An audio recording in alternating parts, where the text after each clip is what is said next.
विद्यार्थी मैत्रिणींनो, मागील तासिकेत आपण पाठ्यपुस्तक परिचय, अभ्यासक्रमांचे स्वरूप इत्यादी माहिती करून घेतली. त्याचबरोबर तुम्ही पाठ्यपुस्तक विकत घ्यावं हेही मी तुम्हाला सांगितले होते. ते तुम्ही घेतले असेल असे गृहीत धरून समोर शिकवण्यास सुरुवात करते. आज आपण लेखन या भागातील निबंध लेखन हा भाग पाहणार आहोत. निबंध 3ऱ्या व 4थ्या वर्गापासूनच निबंध लिखाणास सुरुवात होते. आपण छान छान निबंध लिहितोही. हा निबंध उत्तम लिहिला जावा म्हणून ही तयारी. आता पान नंबर 131 काढा आणि हातात पानावर खुणा करण्यासाठी पेन्सिल घेऊन बसा. पेन नको, कारण पेननी पुस्तक खराब होतं. ठीक आहे. निबंध लेखन. शालेय जीवनात तुम्ही निबंध लेखन केलेलं आहे. विविध संस्थांमार्फत आयोजित निबंध लेखनाच्या स्पर्धात तुम्ही सहभागी झालेले आहात आणि होणारही आहात. या दृष्टीने तुम्हाला निबंध लेखनाचे स्वरूप, त्यासाठीची पूर्वतयारी आणि प्रत्यक्ष उत्तम निबंध लेखन कसे करावे या संबंधीची माहिती असणे आवश्यक असते. या सर्वांचा उपयोग स्पर्धा परीक्षांमध्ये निबंध लिहिण्यासाठी तुम्हाला निश्चित होतो. निबंधाचं स्वरूप कसं असलं पाहिजे? नीट बांधलेला, नीट गुंफलेला, नीट जुळवलेला असतो तो निबंध. विषयाला धरून मनातील विचार आणि भावना याची सूत्रबद्ध गुंफण करणे निबंध लेखनात अभिप्रेत असते. निबंध लेखनात आत्मआविष्काराला भरपूर वाव असतो. एखाद्या विषयाच्या संदर्भात आपल्याला जे म्हणून माहीत आहे, जितके म्हणून माहीत आहे, ते सगळेच एकत्र करून केलेले लिखाण म्हणजे निबंध नव्हे, तर निबंध म्हणजे सुसंगत आणि योग्य विचारांची, कल्पनांची अर्थपूर्ण गुंफण होय. अंडरलाईन करा. निबंध म्हणजे सुसंगत आणि योग्य विचारांची, कल्पनांची अर्थपूर्ण गुंफण म्हणजे निबंध होय. निबंध म्हणजे एखाद्या विषयासंबंधीचे स्वतःचे विचार सुसूत्र, सुसंबंध आणि सुबकतेने मांडून तो विषय ठराविक मर्यादेत लिहून पूर्ण करणे होय. पुन्हा अंडरलाईन करून घ्या. निबंध म्हणजे एखाद्या विषयासंबंधीचे स्वतःचे विचार सुसूत्र, सुसंबंध आणि सुबकतेने मांडून तो विषय ठराविक मर्यादेत लिहून पूर्ण करणे होय. ठराविक मर्यादा म्हणजे तुम्हाला तो विषय किती शब्दात मांडायचा हे पेपरमध्ये दिलेलं असतं. जनरल 10 गुणांसाठी 300 शब्दाचं लिहावा निबंध आपल्याला लिहायला लागतो. संस्कृतमध्ये अवघ्या 3च शब्दात निबंध या साहित्य प्रकाराचे नेमके वर्णन केलेलं आहे. निबंध ते अस्मिन् इति, अर्थात जिच्यामध्ये विषय गौला जातो अशी वाङ्मयीन रचना म्हणजे निबंध होय. निबंधात उत्तम विचारांचे, भावनांचे, अनुभवांचे, घटनांचे, व्यक्तिविशेषांचे विवरणात्मक आणि माहितीपूर्ण विवेचन केलेले असते. ती एक मनोवेधक गुंफण असते. विविध विचारांच्या ओघावत भाषेतील सुबोध आणि कलात्मक आविष्कार म्हणजे निबंध. निबंधात एखाद्या विषयावरील साधक-बाधक माहितीची, विचारांची सूत्रबद्ध आणि सुसंगत मांडणी केलेली असते. निबंध लेखन ही एक कला आहे आणि ती प्रयत्नांनी साध्य होते. जसे खेळाच्या विद्यार्थिनींना माहीत आहे की कोणताही खेळ खेळण्यासाठी त्या खेळाचा योग्य प्रकारे जर खेळ खेळायचा असेल तर आपण त्याचा सराव करतो आणि मग एकदम योग्य कौशल्यासहित तो खेळत असतो. तसंच निबंध ही एक कला आहे. त्याचाही तुम्हाला प्रयत्नपूर्वक सराव करावा लागेल आणि मग ती कला तुम्हाला साध्य होईल. निबंधाचे प्रकार पहा किती आहेत. स्थूल मानाने निबंधाचे प्रकार खालीलप्रमाणे सांगता येतात. 1. वर्णनात्मक निबंध. 2. व्यक्तिचित्रणात्मक निबंध. 3. आत्मवृत्तात्मक निबंध. 4. कल्पनाप्रधान निबंध. 5. वैचारिक निबंध. वर्णनात्मक निबंधामध्ये स्थळ, ऋतू, निसर्ग, प्रवास, घटना इत्यादींचे वर्णन करता येतात. 2. व्यक्तिचित्रणात्मक निबंधामध्ये वर्णनात्मक, व्यक्तिप्रधान, चरित्रात्मक निबंध येतात. आत्मवृत्तात्मक निबंधामध्ये आत्मकथन, मनोगत प्रधान निबंध असतात. कल्पनाप्रधान निबंधामध्ये कल्पना फुलवत केलेले लिखाण किंवा कल्पनारम्य निबंध. आपल्या कल्पनांना सुसाट सोडायचे, पण योग्य मर्यादेत अवास्तव कल्पना करायच्या नाहीत. संभाव्य कल्पनांनी सजवलेला निबंध कल्पनाप्रधान निबंधात येत असतो. वैचारिक निबंधामध्ये विचारप्रधान, चिंतनपर, समस्याप्रधान, चर्चात्मक निबंध सगळे वैचारिक निबंधामध्ये मोडत असतात. परीक्षेमध्ये तुम्हाला 5ही प्रकारावर एक एक विषय दिलेला असतो. त्यातला एका प्रकारावर निबंध लिहायचा असतो. आता आपण ह्या निबंध प्रकारांची माहिती करून घेऊ. एक, वर्णनात्मक निबंध.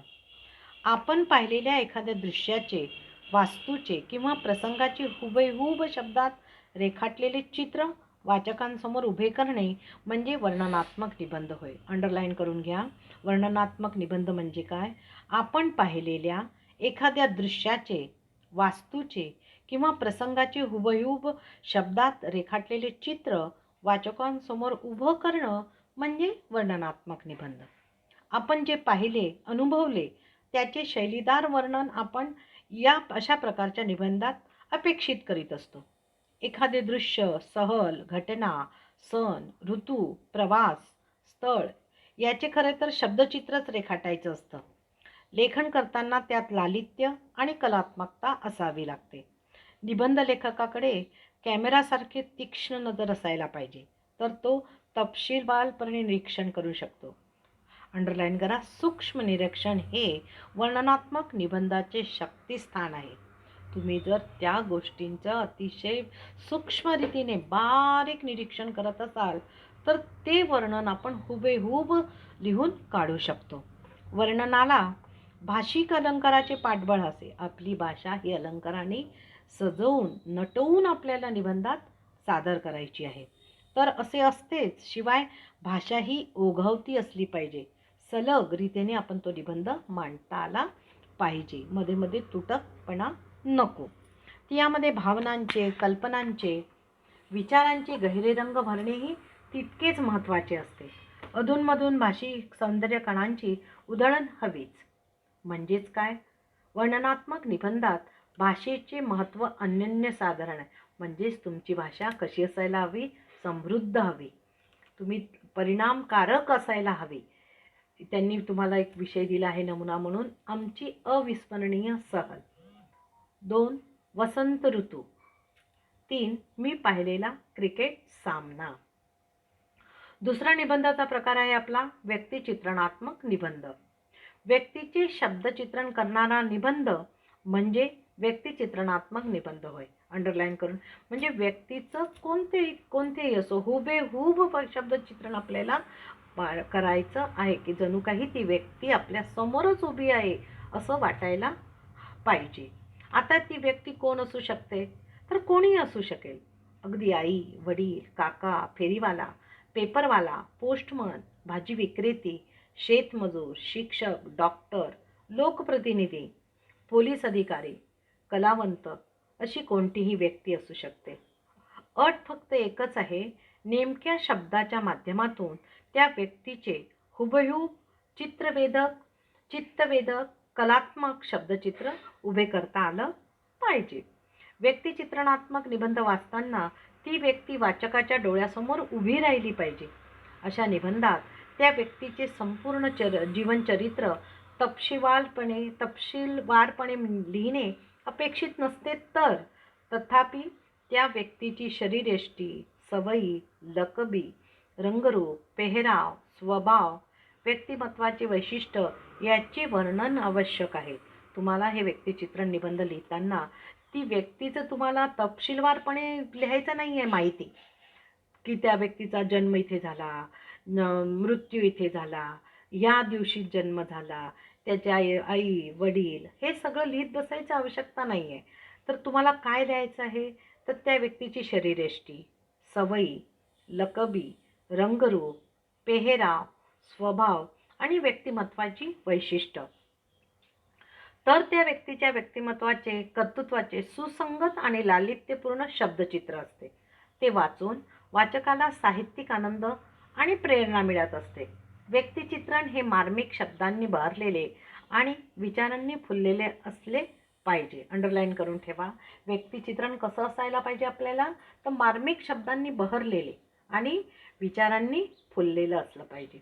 नमुना विषय दिला आहे तुम्हाला, माझे आवडते शिक्षक, माझी आई. तिसरा प्रकार आहे आपला आत्मवृत्तात्मक निबंध. अशा प्रकारच्या निबंधात जो कोणी आपली कथा लिहित असतो तो आपल्या भावभावनांचे, सुखदुःखाचे, विचारांचे, अनुभवांचे कथन करत असतो. कडूगोड आठवणींचा तो एक रम्यपट असतो. प्रगती पुस्तकाचे, उत्तरपत्रिकेचे जसे आत्मकथन असू शकते तसेच एखाद्या पुतळ्याचे असते. बोलणे, व्यक्त होणे महत्त्वाचे असते. कोण बोलत आहे हे जसे महत्त्वाचे तसेच ते बोलणे आतून येणेही महत्त्वाचे आहे. त्या व्यक्त होण्यात उमाळा असला पाहिजे. काहीतरी वेगळे सांगण्याची उर्मी असली पाहिजे. या आत्मकथनाला भावनांचा स्पर्श असला पाहिजे. भावनात्मक पद्धतीने तो निबंध गुंफला गेला पाहिजे. आत्मकथनात, निबंधात मी महत्त्वाचा असतोच. कारण जो व्यक्ती आत्मकथन करत आहे तो मी आहे. पण तो तर हवाच तरच ते आत्मकथन. पण आत्मकथनात मीपणा नसावा. अंडरलाईन करा. मीपणा इथे काय शब्दार्थ घ्यायचा आहे आपल्याला? अहंकार नसावा. नदीच्या आत्मकथा लिहिताना एखादी नदी प्रत्यक्षात समोर अवतीर्ण होऊन तुमच्याशी बोलणार नसते. तिथे ती बोलते आहे अशी कल्पना करायची आहे तुम्हाला. मी रस्ता आहे असं समजून रस्त्याची कैफियत, त्याचे मनोगत, गाराणे, अनुभव शब्दबद्ध करणे तसे अवघड नाही. म्हणजे मी जणू काही रस्ताच आहे असं समजून आपल्याला निबंध लिहायचा आहे.